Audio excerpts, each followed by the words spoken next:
Scene 6, Albion's throne room. Albion and Miranda sit at opposite ends of an empty banqueting table. Albion stares at Miranda, haunted.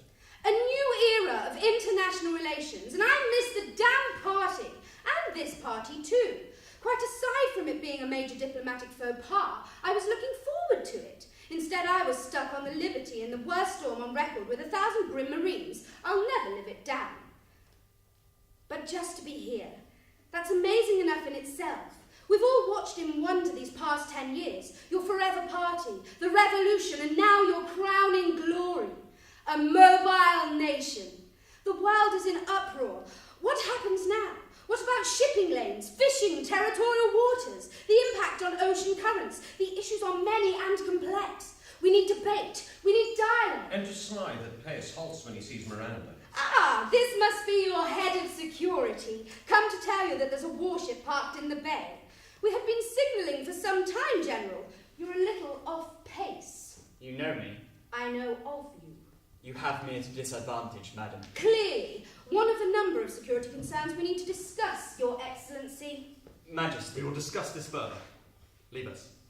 Disconcerted, Smythe exits. Perhaps we should continue in the morning. It's late. His Excellency seems tired, distracted. I thought you were here for me. I beg your pardon? I thought you were here for me, to save me. Save you? Good God, no. Frankly, from what I've seen here tonight, there's no chance of that. Look at you, stinking drunk and fighting while the nation falls around your ears. Falls around my ears. Your economy destroyed, government and civil infrastructure dismantled, people starving, refugees in their thousands. The country is a hotbed of criminals, anarchists, radicals, terrorists, deviants. Anyone can join the party. Yes!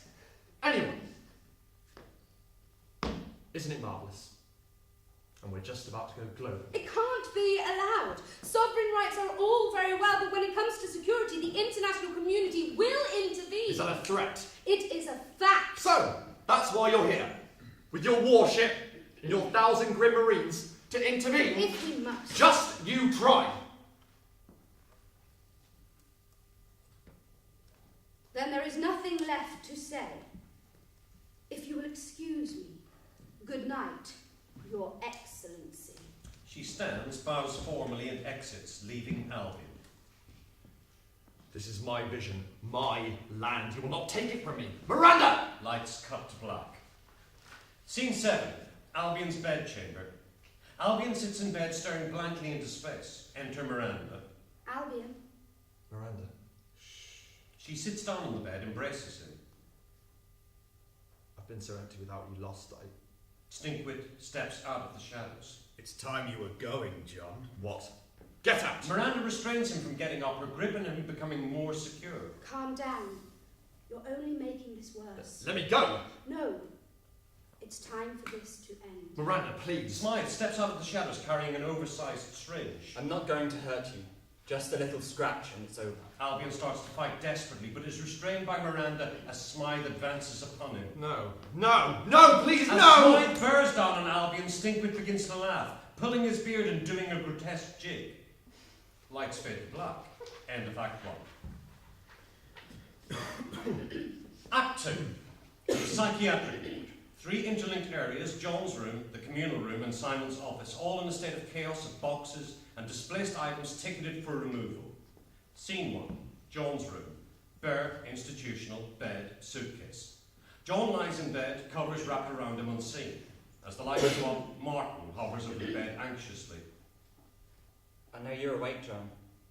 It's time to get a wash and a shave now. I'll help you if I have to. John, really.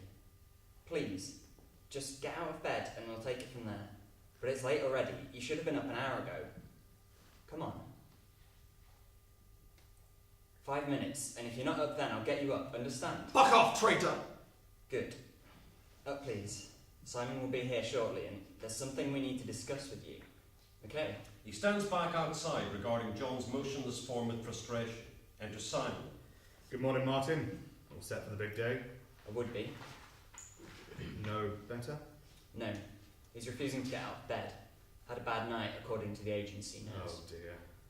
I can hear you talking about me. Wanker! Morning, John. I'll be with you in a moment. Martin draws Simon away. He's hostile, delusional, openly paranoid, Still refusing to take his meds, ever since Board of Review recommended section be lifted. We've got grounds on that alone. I've been ringing around this morning. No luck so far. The same old story. What are you saying? You want to reinstate his section? Of course. If you hadn't taken so bloody long to make your mind up, this would have been a lot easier. I took so bloody long to make my mind up because 30 years of clinical experience... I'm sorry, I didn't mean Because to. 30 years of clinical experience suggests to me that John will be better off under community supervision, as difficult a transition as it will be, which is why I have allowed him until the very last minute to come to terms with it all. He can't come to terms with it, Simon. He's not capable. He's off his meds and his condition is clearly deteriorating. I can't believe you'd even consider releasing him to the community in that state. He'd be back as an emergency referral within 48 hours. I'm not so sure. The meds are a problem, no doubt. We'll certainly address that. The rest? Well, I wonder. I'm sorry, Simon. I think we failed John. The moment he started refusing treatment, we should have intervened. Instead, he's right back to square one, and now he's going to have to be shipped off out of here on an emergency anyway, to God knows where, with all the stress that entails.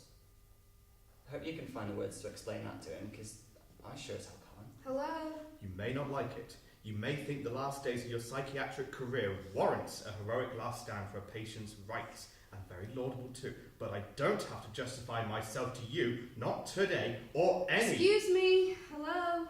Hello. You must be Miss Burlington. Miranda. Of course. I'm Simon Witham, Simon, and this is Martin, part of John's clinical team. How did you get in?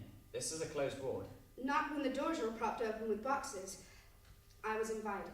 You were? She was. And you didn't think I needed to know?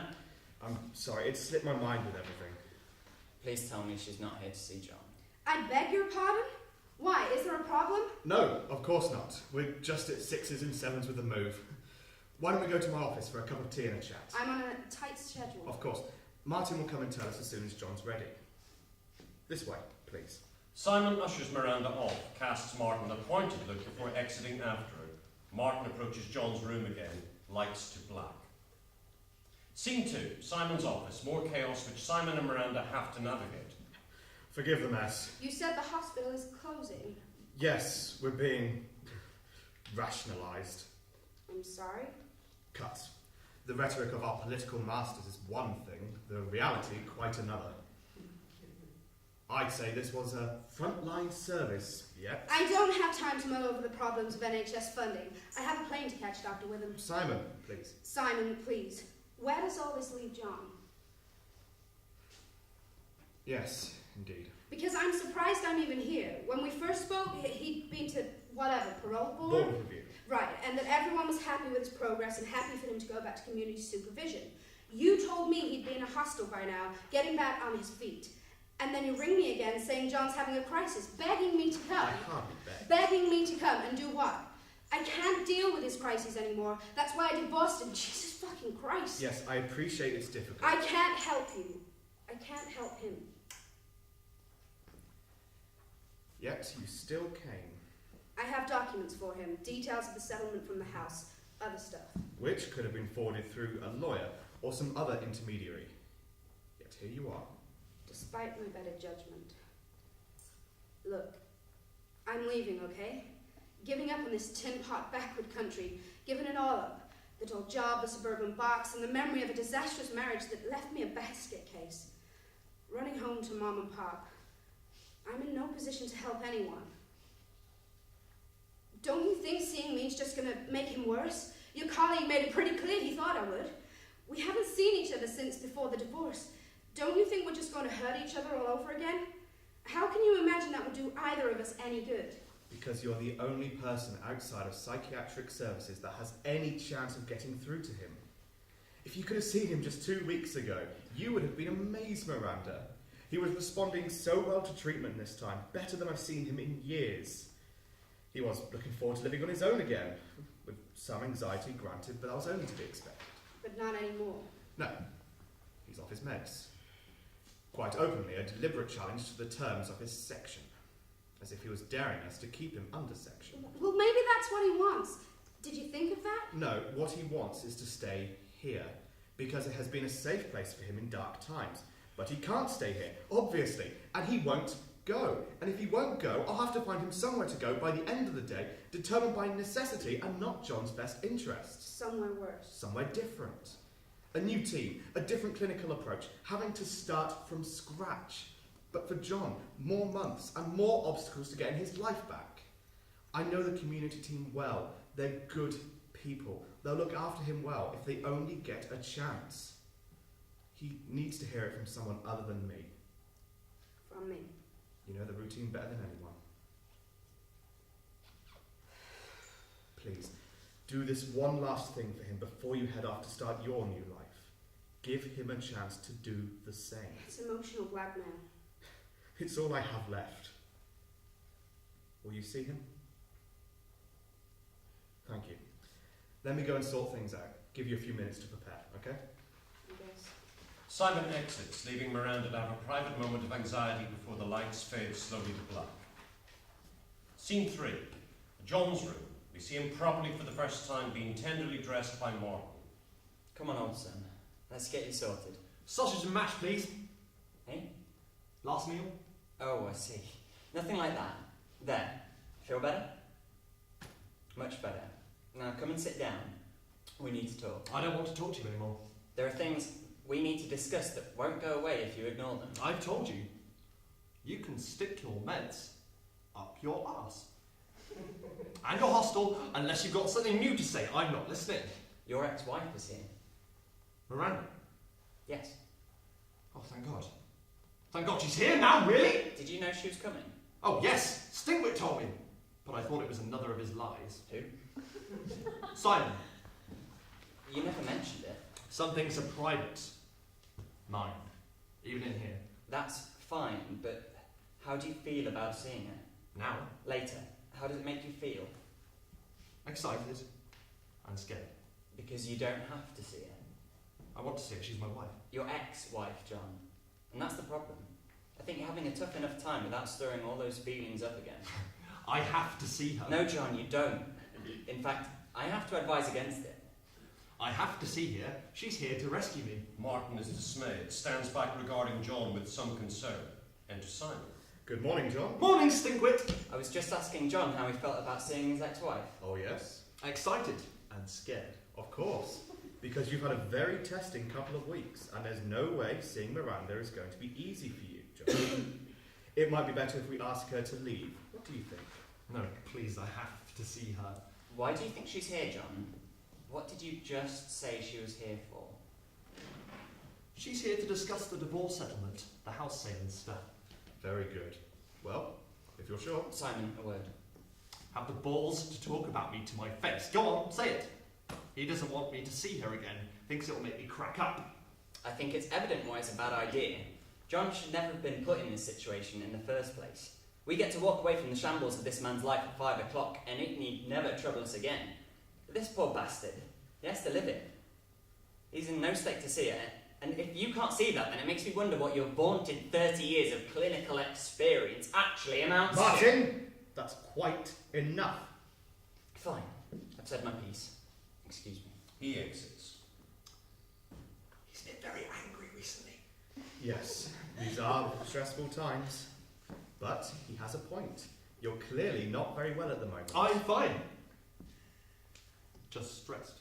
You have to be honest with yourself and with me, John, haven't we said? You're not very well at the moment because you've not been taking your medication.